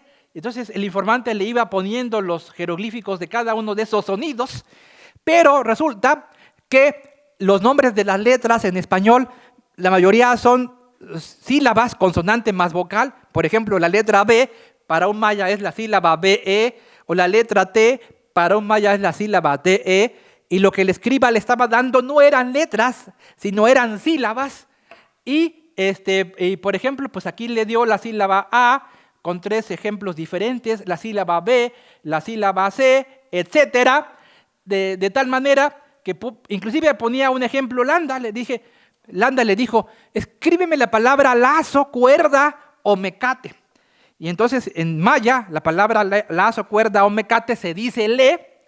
Si ustedes vean, aquí está la letra L, pero para el maya era la sílaba le. Entonces él escribió la sílaba le. Para él ya estaba escrita la palabra lazo, cuerda o mecate, porque en maya es le, y bastaba componer esto, que era la sílaba le, para escribir la palabra le. Sin embargo, como Landa creía que era una escritura alfabética, pensó que había una falta de ortografía y le dijo al informante indígena: es con L. ¿Con L? Ah, pues sí. Y entonces le puso, aquí está justamente la E, le puso E-L-E. Le dijo: es con L y con E. Le puso E-L-E, lo que Landa le pidió, ¿no? Y luego le pidió que le escribiera la palabra agua. Agua se dice ja, y aquí está la sílaba ja. Para el maya ya estaba escrita la palabra agua, con que es una media lunita ja. Pero Landa creyó que le faltaba la H, que había cometido una falta de ortografía el maya, y entonces le dijo: no, es con H. Con H, sí, es con H. Si se fijan, aquí está la A y aquí está la H, entonces nada más le puso H para darle gusto, ¿no? Y luego al final, el maya ya estaba harto de Landa, y le escribió esto, que se lee ma in kati. No quiero, ¿sí? Ya no quería saber nada de Landa. Bueno, ya nada más para finalizar, diré que la escritura jeroglífica maya sí se compone de estas sílabas, consonante más vocal, que no tienen significado, solamente tienen sonido, pero también hay otra categoría de jeroglifos que son lo que los especialistas llaman logogramas, que son signos que representan palabras completas. O sea, por ejemplo, cuando nosotros escribimos el signo de grados centígrados, este circulito pequeño en superíndice es un logograma, porque por sí mismo representa una palabra completa. O cuando escribimos, digamos, el arroba, solito es un logograma que representa la palabra arroba. O el tanto por ciento es un concepto completo, tanto por ciento. Esos son logogramas. También nosotros usamos logogramas, nada más que no nos damos cuenta. Los mayas también usaban logogramas, tenían jeroglíficos para la palabra jaguar, la cabeza del jaguar completa, o para la palabra guinik, hombre o persona, que representan palabras completas, pero al mismo tiempo también tenían signos sin significado, que nada más tenían valor de sonido, como nuestras letras del alfabeto, solo que no eran letras, eran sílabas. Entonces, combinando logogramas con fonogramas silábicos, es que los mayas escribían lo que querían, y es el sistema de escritura que mejor comprendemos de Mesoamérica y del Nuevo Mundo en general, y se lo debemos mucho a soviético Yuri Norosov, que fue la primera persona que pudo comprender cómo funcionaba esto. Y bueno, pues hasta aquí voy a llegar. Hay mucho más que decir sobre la cultura maya. Es nada más una pequeña inducción para que se inquieten por el tema, para que investiguen más, ¿no? Y para que a los que tengan interés se pongan a leer y se interesen por conjunto de culturas, porque ya vimos que no es una cultura, sino son muchas, emparentadas entre sí y que todavía son gente viva, moderna y viviente. Todavía, yo tengo amigos mayas de varios grupos de Guatemala, de la península de Yucatán. Y bueno, son gente del siglo XXI que andan con celulares, que estudian en las universidades. Tengo unos amigos mayas que estudiaron en Alemania, maestrías o doctorados, o en Estados Unidos, y que andan todavía con sus trajes típicos, orgullosos de su identidad, ¿no? Entonces son gente de hoy. Los mayas no se han muerto, no han desaparecido, no se los llevaron los aliens, nada de eso, esos son patrañas, ¿no? Son gente que todavía vive y que todavía habla sus lenguas. Pues muchas gracias. Sí, buenas tardes. Primero agradecerle por la conferencia ahorita que nos acaba de dar. La verdad muy interesante acerca del mundo maya. Y yo tenía una pregunta acerca de una fecha, el cual usted puso. Usted puso que el periodo posclásico acaba en 1542. Mi pregunta es, ¿usted qué toma de referencia acerca de ello? Porque bueno, como historiadores sabemos que muchas veces ese tipo de fechas nada más son por referencia. Sin embargo, tienen que ver con respecto a un evento o algún hecho en el cual usted en este caso lo toma. Sí, pues eso varía, a diferencia del centro de México, que pues 1521, la caída de Tenochtitlan, digamos, marca una convención, ¿no? En el mundo maya esto es muy variable. Yo creo que los mayas de las tierras altas de Guatemala pierden su independencia en 1524, cuando fueron sometidos por Pedro de Alvarado. Los mayas del norte de Yucatán pierden su independencia en 1542, cuando fueron sometidos por Francisco de Montejo el Joven. Los mayas del Petén sobreviven independientes hasta 1697. Entonces, esto no es uniforme, ¿no? Ahí sí varía mucho el periodo de la cultura maya independiente al de la cultura maya bajo el dominio español. Varía mucho la fecha dependiendo de la región geográfica. Hola, buenas tardes. Muchas gracias por la conferencia. Y bueno, mi pregunta, o más bien como que mi duda, es ¿qué puede usted decirnos sobre el patrón triádico que está muy presente en muchas zonas mayas? Por ejemplo, usted puso el ejemplo del mirador. El mirador. Sí. Y es un aspecto muy sobresaliente de la arquitectura maya. ¿Qué podría usted decirnos acerca de esto? Sí, no solamente el triádico de esa época. Luego también ese patrón está en ciudades muy posteriores. Por ejemplo, si pensamos en Palenque, que es del clásico tardío, pensamos en la plaza donde está el grupo del Templo de la Cruz, el Templo del Sol, el Templo de la Cruz Foliada. También es una plaza con 3 edificios.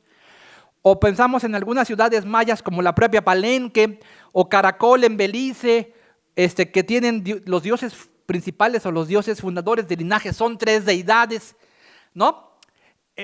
Quizá muy posiblemente, todo esto se explica a través de un mito que conocemos en el periodo clásico. En diversas ciudades mayas está regado ese mito. Los mayas también tenían mucha diversidad de mitos y de creencias. No todos creían exactamente lo mismo, pero sin embargo también hay algunas creencias y dioses y mitos que sí son panmayas. Y uno de ellos es ese mito, el de la fecha era. Ya hablé que la fecha era marca la destrucción del mundo anterior y la creación del mundo vigente, la reorganización del mundo vigente, que los mayistas han considerado que esa fecha corresponde a septiembre del año 3114 a.C., en el calendario juliano, o agosto de 3114 a.C. en el calendario gregoriano, dependiendo si es juliano o gregoriano. Pero es un acontecimiento mítico que sin duda tiene que ver con la primera salida del sol, pero que comienza en la oscuridad del mundo mítico y después sale el sol en el amanecer. Y ocurren muchas cosas ese día, en la fecha de la reorganización y de la creación del mundo. Entre las cosas más sobresalientes que ocurren está la de que los dioses renovaron una especie de fogón cósmico de 3 piedras. Si ustedes se ponen a pensar un poquito en el lugar donde cocinan las mujeres indígenas, donde ponen el comal, donde ponen las ollas. Generalmente son 3 piedras en triángulo, ¿no? Y estas 3 piedras son la base del fogón, allí cocinan, y son el corazón de la vivienda, son el corazón de la habitación, de la familia, del hogar, ¿no?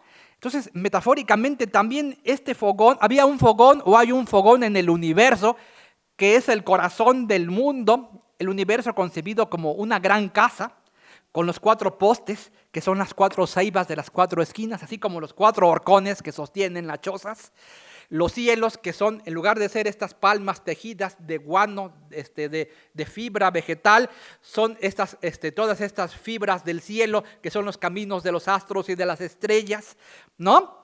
Y en medio del fogón de las 3 piedras, ¿no? Que es el corazón del mundo. Entonces los mayas sustituyeron, de hecho, estos textos que hablan de la fecha era de 3114 antes de Cristo, dicen Helag Op, o quizá el fogón fue sustituido. Había un fogón en la creación antigua, los mayas lo hicieron a un lado y lo cambiaron por nuevas piedras para fundar el nuevo mundo. Y también es una perspectiva de la organización del universo, es una perspectiva femenina, porque el número 3 se asocia con las mujeres, porque es el lugar de trabajo de las mujeres, es donde cocinan. Así como el número 4 se asocia con los hombres, porque es el lugar de las 4 esquinas de la milpa, donde trabajan los seres humanos. O sea, esta división del trabajo que ellos tienen, ¿no? De que el hombre es el campesino, la mujer es la que cocina, se asocia con el número 4 en el caso de los hombres y con el número 3 en el caso de las mujeres. Pues es, si en los mitos de creación lo que se resalta es la erección de los 4 árboles de las esquinas, digamos, se está resaltando la perspectiva masculina del universo. Si lo que se resalta es la sustitución de las 3 piedras del fogón, se está resaltando el aspecto femenino de la creación, ¿no? Y yo creo que por ahí viene la organización de los grupos triádicos que representan estas 3 piedras, representan una proyección en la arquitectura de esas 3 piedras sagradas, ¿no? Es a nivel arquitectónico, regidas por 3 deidades también, ¿no? Y entonces, a esto podríamos decir que es una simbología cosmogónica, pero no directamente una arquitectura de poder, como podría llegar a considerar algunas personas. Bueno, pues sí, el poder político está basado en la aceptación del pueblo, y el pueblo acepta a sus gobernantes porque estos gobernantes cumplen las expectativas que el pueblo tiene, porque estos gobernantes comparten las mismas creencias del pueblo, ¿no? Y además ellos los consideran como encarnaciones de los valores colectivos, ¿no? Entonces, en ese sentido, los mitos cosmogónicos y también la estructura cosmológica del universo que estos gobernantes propician a través de la arquitectura y de las plazas y demás, pues sirven para darle sustento y autoridad al gobernante. Cuando el pueblo considera que el gobernante ya no sirve o que ya no representa los intereses de los dioses o los valores colectivos de la comunidad, entonces es cuando fracasan estos sistemas políticos, ¿no? Hola, buenas tardes. También quiero agradecer y felicitaciones por este tipo de conferencias y más Gracias. por este tipo de temáticas, ya que es parte de nuestro entorno social, ¿no? Parte de nuestra nación, que a lo mejor muchos de nosotros desconocemos ciertos detalles. Mi pregunta en particular es, me llamó la atención una de sus diapositivas que menciona sobre la cruz parlante. Ah, sí. Que sinceramente en lo particular solamente lo he escuchado que se habla se ha mencionado en Quintana Roo, pero en sí básicamente ¿cuál es su origen? Solamente conozco que fue por cuestiones bélicas, pero se me hace interesante que toman en cuenta una cruz, ya que es un símbolo pues cristiano, ¿no? Pero en sí, ¿cuál es su origen de esa cruz parlante y cuál es la fuerza que toma en la zona de la península? Es interesante la pregunta. El tema de la cruz es de origen prehispánico también. Recordemos, en Palenque es donde se nota más estas representaciones justamente en lo que se llama el Templo de la Cruz, o el Templo de la Cruz foliada, o la lápida de sarcófago de Pacal, ¿no? Tenemos que es el árbol cósmico, es la ceiba del centro del universo, o quizá es la ceiba del oriente algunas veces, que representa el rumbo del oriente por donde nace el sol, ¿no? Ya habíamos dicho que estas ceibas son los portales al inframundo, al cielo, ¿no? Y entonces, digamos, ya de por sí el tronco de la ceiba es bastante erecto y las ramas tienden a ser también verticales. Entonces, de forma, digamos, estilizada, los mayas llegaron a la concepción de la cruz como un símbolo de la ceiba y del árbol cósmico que estaba vivo, que era viviente.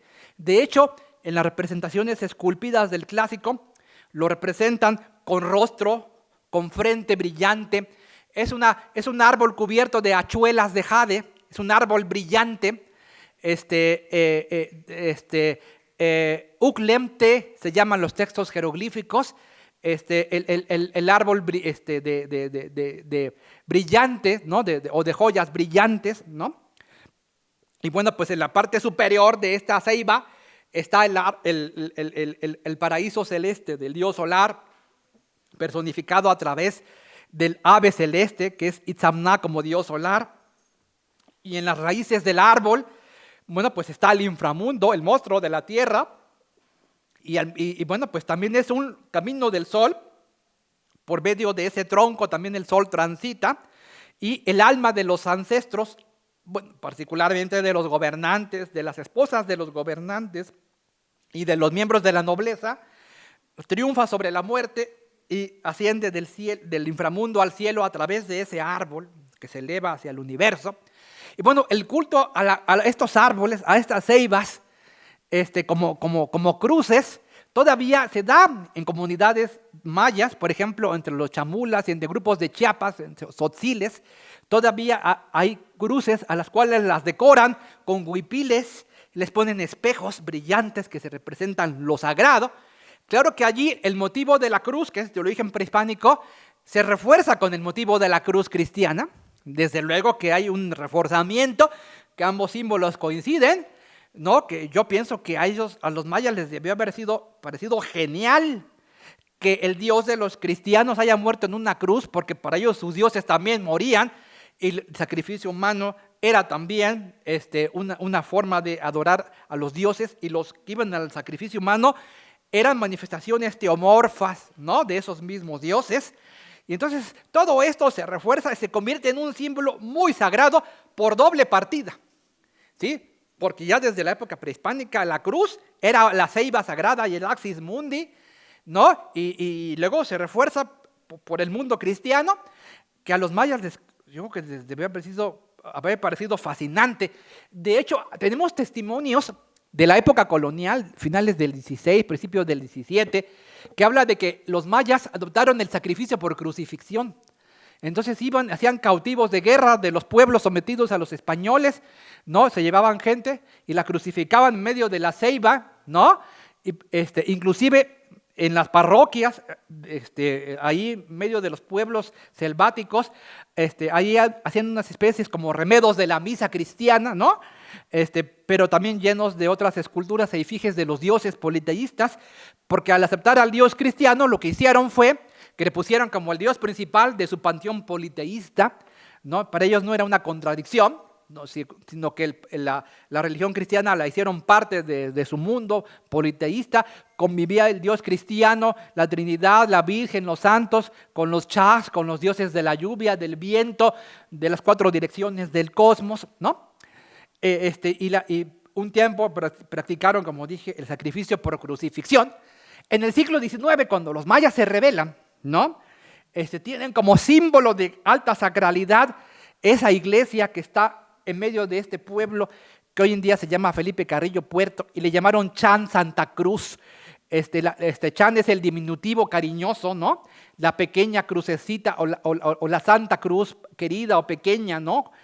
Se dice que pues había realmente un ventríloco que hablaba detrás de la cruz en maya y les incitaba a la guerra, y les daba profecías y demás y pronósticos. Y esta cruz era la cruz de Cristo, desde luego, pero era también la ceiba y el axis mundi, el centro del universo maya, el árbol cósmico. Era todo al mismo tiempo. ¿Sí? Y una cruz decorada, una cruz vestida. Era el mundo de la sacralidad por excelencia, el centro del universo, el axis mundi, la ceiba y también el lugar donde murió Cristo. Todo era al mismo tiempo. Buenas tardes.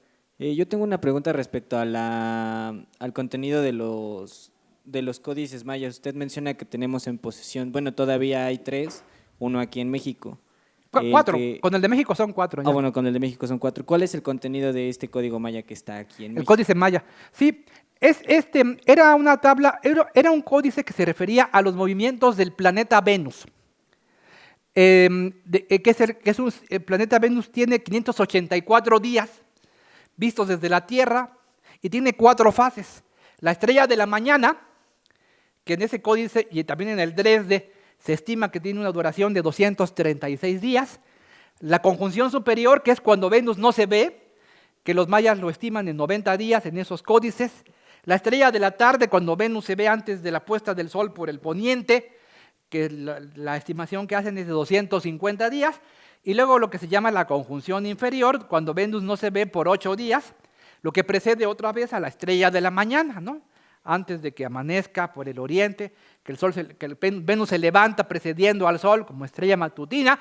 Bueno, pues estas 4 estaciones, estrella de la mañana, conjunción superior, estrella de la tarde, conjunción inferior, dan un total de 584 días.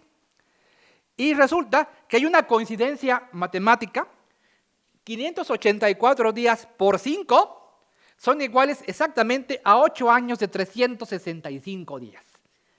Entonces tenemos un ciclo de 8 años donde hay 5 ciclos sinódicos de Venus, ¿no? Cada uno de 584 días. Y como cada ciclo sinódico tiene 4 estaciones, estrella de la mañana, conjunción superior, estrella de la tarde y conjunción inferior, 4 por 5 nos da 20. Entonces tenía 20 páginas ese códice. Cada página está dedicada a una estación de los ciclos de Venus, ¿no? Que son 5 de 584 días, cada uno con 4 estaciones, y cada una de estas estaciones está personificada por un dios, y todos esos dioses son agresivos, son beligerantes, están armados, están atacando a víctimas que algunas veces son humanas, otras veces son edificios, otras veces son canales o cauces de agua. Son símbolos del mundo social, del mundo natural. Es decir, representa los primeros días en los que Venus está o como estrella de la mañana, o como estrella de la tarde, o en conjunción superior, o en conjunción inferior, que son días aciagos de mucha mortandad, enfermedad, sequía, hambre, guerra, pestilencia, todo lo malo, porque Venus permanece una buena parte de su ciclo en el inframundo. Y entonces, de ahí que se manifieste como una deidad agresiva. Entonces los mayas se interesaban mucho por el ciclo de Venus para adelantarse a todas estas fechas y poder prevenirse ritualmente para aplacar la furia o la conducta del astro, ¿no? Y entonces este es el tema de la tabla de Venus del Códice de Dresde que está en Alemania, y es el tema de todo el Códice Maya de México, que se llamaba antes Códice Grolier, ahora se llama Códice Maya de México, es el que está aquí en el fondo reservado de la Biblioteca Nacional de Antropología e Historia, aquí en el primer piso del Museo de Antropología. Y además es el códice más antiguo de todos los códices mayas que se pueden ver y conocer, y también eso lo convierte automáticamente en el códice mesoamericano más antiguo y en el libro más antiguo de América también. Yo participé en un proyecto colectivo que organizó el INAH del año de 2017 a 2018, creo, ¿sí? Fueron 2 años intensos de ese proyecto donde había químicos, restauradores, arqueólogos, historiadores del arte, inclusive entomólogos, microscopistas. Se sumó un entomólogo de la Facultad de Medicina de la UNAM, porque en el microscopio se descubrió que tenía excretas de insecto este códice, que tenía mordeduras también de insecto, inclusive se descubrió un caparazón de ácaro, lo cual era señal de que el códice estuvo en una tumba, ¿no? El códice se conoce desde los años 60, viene de saqueo, ¿no? pero la primera vez que se exhibió en público fue en Nueva York en 1971 en una exposición en el Club Grolier de Nueva York, un club de banqueros. Y luego ya se le regresó a México este códice. Estuvo muchos años en polémica, décadas estuvo en la polémica. Unos mayistas decían que era falso, otros que era genuino. No se resolvió esa polémica hasta que se hizo el estudio profundo de la materialidad, del microscopio, de la fotografía en el espectro visible, también en el espectro invisible, con rayos ultravioleta, infrarrojos, rayos X. Se hizo el estudio de la química orgánica, inorgánica. Bueno, y determinamos, pues, salieron los estudios de toda la materialidad del códice y resultó ser absolutamente genuino y además el más antiguo de los códices mayas. También se le hicieron estudios de radiocarbono y yo también le hice un estudio astronómico al códice porque pues, el tema tiene que ver con Venus. Según el estudio que yo hice, parte de una fecha 1 Ajau en el calendario maya, que es la primera aparición de la estrella de la mañana en el mes de diciembre del año 1129 después de Cristo. Es la fecha que está conmemorando el códice y de ahí parten los cálculos astronómicos de Venus.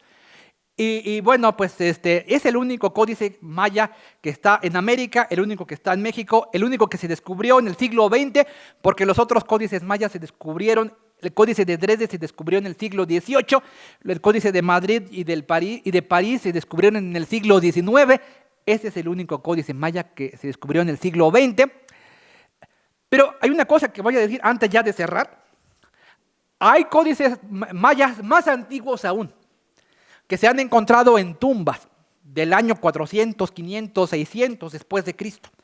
Pero esos códices son puros pedacitos de estuco, porque el papel amate se degradó por el clima tropical y húmedo y nada más nos quedaron los cristales de recubrimiento de estuco y ya no se pueden ver ni leer, son puros pedacitos de cristal. Esos códices ya no se pueden entender y son pura pedacería nada más. De manera que el Códice Maya de México, antes Grolier, es el más antiguo de los libros americanos que podemos abrir y ver por dentro. ¿Sí? Ok, muchas gracias. Bueno, pues muchas gracias, Eric, por habernos acompañado el día de hoy. También les agradecemos a todos por haber venido a esta vinculación universitaria y pues los esperamos muy pronto. Gracias, Eric. Muchas gracias. También a los que están allá en Zoom.